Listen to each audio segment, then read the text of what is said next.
pandemic should tell you that it's our job to lose our job, right? And see, how are you doing as a BCBA during the pandemic? It is hard adjusting to the new normal. I'm Dom, the BCBA mom, and welcome back to my channel.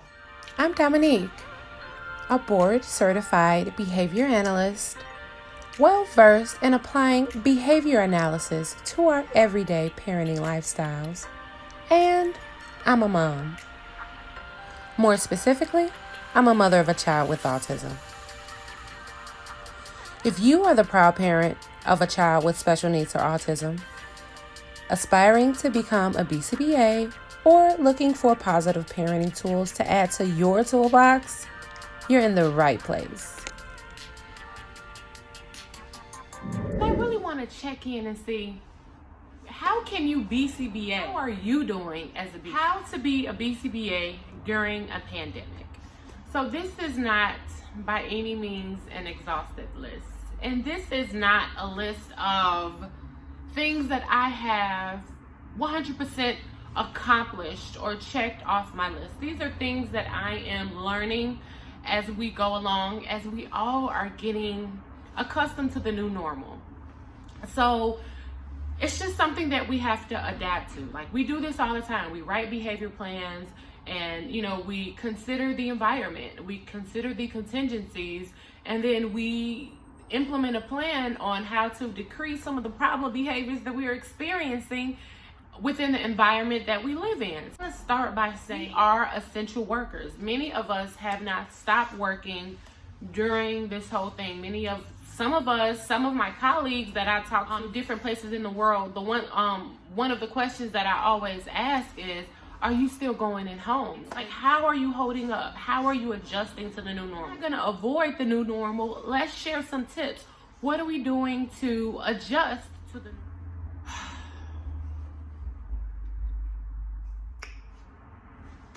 So I will start by saying, I'll be the first to say, it is hard adjusting to the new normal. It is not easy being a BCBA during a pandemic. Just a few of the minor things that changed that I noticed that are like just really throwing me off. Like, number one, I am eating horribly. I feel bad. Mommy guilt is like on 10 right now. I feel like although I'm home, I am working and I'm not doing enough without that. I had tendinitis, apparently, like when you work too hard. Before all of this even happened, I don't play with germs. I was always that person that had like hand sanitizer, wipes, spray, like that was me. So now that everybody else, just like the song says, Effie, we all got pain. Effie, we all got pain. Everybody is dealing with the trauma of the pandemic. But we need tips and ideas on how we can still provide effective ABA services, how we are still practicing some self-care and providing some healthy work-life balances while we do it, okay? Whatever it is, you need to identify what are those behaviors that we want to change, what's really throwing you off in the environment, and then we're going to get right into it. First thing that I want to talk about, the first huge adjustment that we've all probably are dealing with is telehealth. By now, telehealth is just a modality of communication that we can now provide ABA or medical services for those who are in need. They're doing ABA, but virtually through a screen. Telehealth really has to be individualized to meet the needs of the client. And I don't think there is enough research out there that focuses on all types of clients when it comes to implementing telehealth. So for me, and for my company, and for Beyond ABA, we had to create what telehealth is gonna look like from scratch. So whether you're working on discrete trial training, whether you're working on NET, natural environment training, whatever it is that you were working on before the pandemic, you are supposed to ideally pick up where you left off just via screen. Telehealth really, really relies on the caregiver. It relies on the DSP or the RBT or the person who is there with the individual or with the kiddo when you are on the other end of the screen. Because sometimes with our clients, they need more than just a verbal prompt. They may need a gestural prompt. They may need somebody to point to it. They may need someone to have a physical prompt or a hand over hand, or they just may need someone physically there to make sure that they are on task.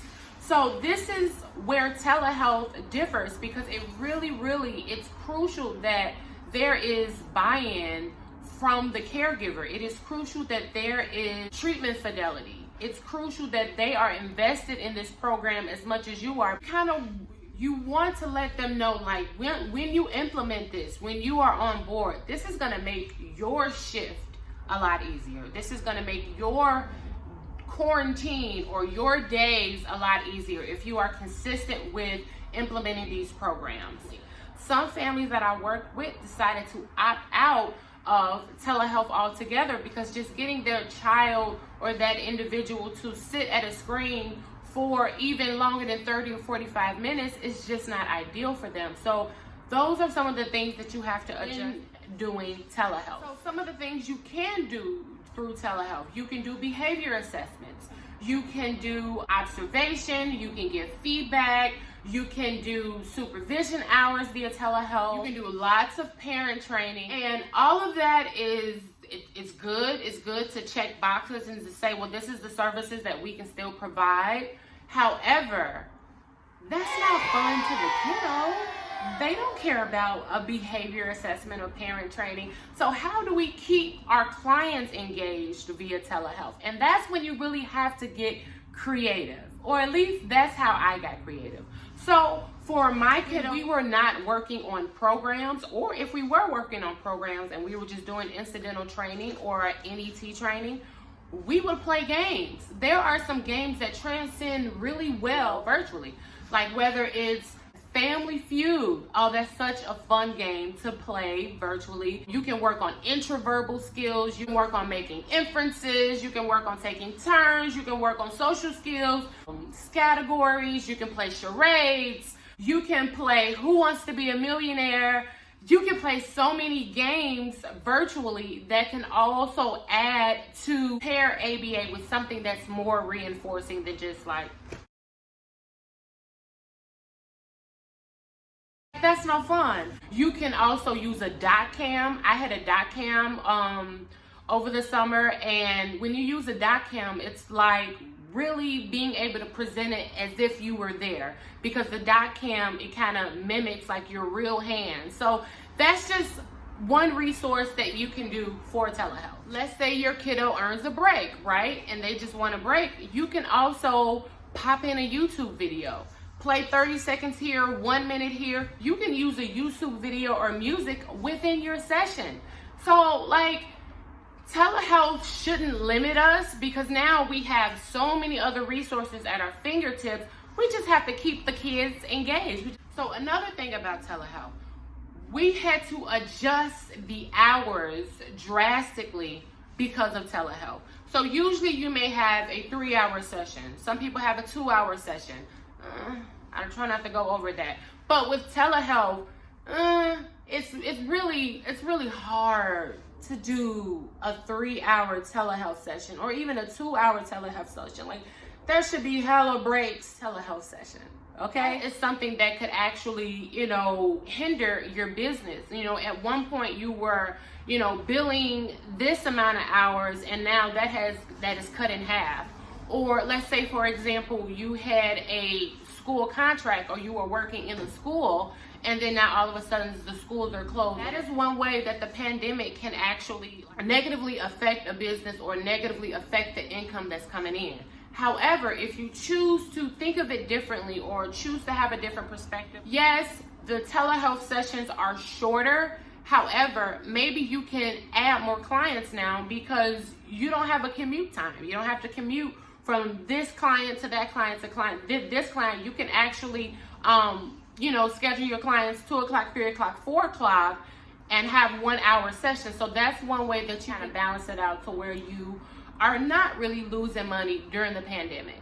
Third big adjustment that I found myself making, especially when it is time to go back to work, right? Some of us are already transitioning back in. So when you have to do that, how do we protect ourselves? Protective equipment. So that's a huge adjustment. We have to wear our mask now, right? So I just got a bunch of different masks, and I use it as an extra accessory. Like, who doesn't want an extra accessory, right? So instead of it being something like that's just so daunting or whatever, like, I was just like, I don't know. I don't really mind the mask, but one adjustment that we had to make, and one thing that we did as Beyond ABA, we actually invested in the clear mask. So we invested in the clear mask because nonverbal cues are really, really important to some of the people that we serve.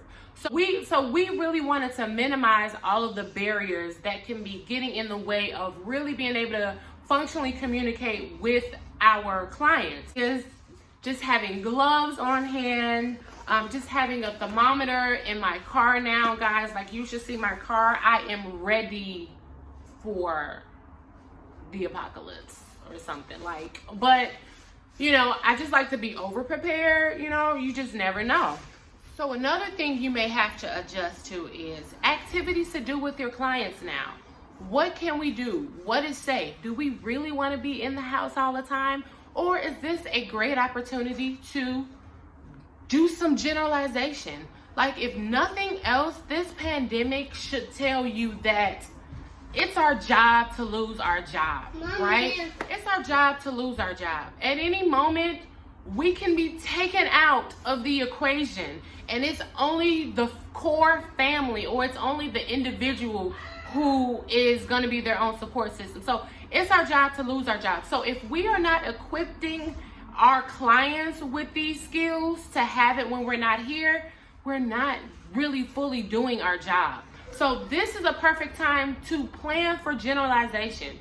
Go outside more. Go out for walks. Like, you can take them fishing. You can just take them for walks. Do scavenger hunts outside. You can do sessions outside. You can do more gardening outside. You can do yoga outside. You can do mini golf outside. You can do whatever. Christian? Hey, mind if I go make some popcorn? Yes, you can make some popcorn. That's actually a good idea. Can you say hi to everyone? They missed you. You guys know Christian. I subscribed to my mom's channel because I had my own account. Ooh, Christian, do you know how many subscribers we have? How much? We almost have 1,000 subscribers. So guys, Yeah. we only need like 45 more of you to hit that subscribe button, and we'll have 1,000. So please, if you haven't already, please hit that subscribe button, because And if we make 6,000 likes, my mom will try and make another video. if you give us 6,000 likes, I will make Christian his own personal pizza with popcorn and pickles on top. Ew, Mom! And he'll eat it. No! You're not going to agree to that? No, God, please, no. Just please subscribe, guys. Yeah, I do like pizza, popcorn, and pickles, but when they're all combined, bleh.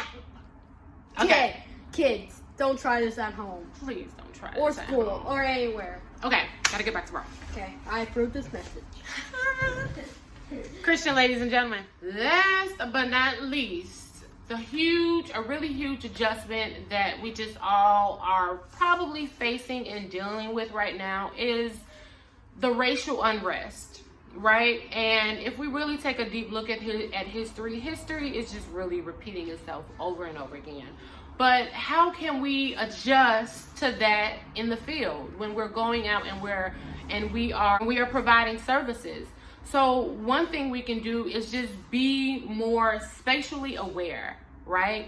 Be aware of our privileges. Be aware of our biases, whether they are explicit or implicit. We need to get you a community of anything that you want to learn about. You can learn at your fingertips. Like I just recently spoke at Weeba, so that is we probably reach more people during the pandemic than we would have at the actual conference, just because it could be shared again, and then now it's on demand.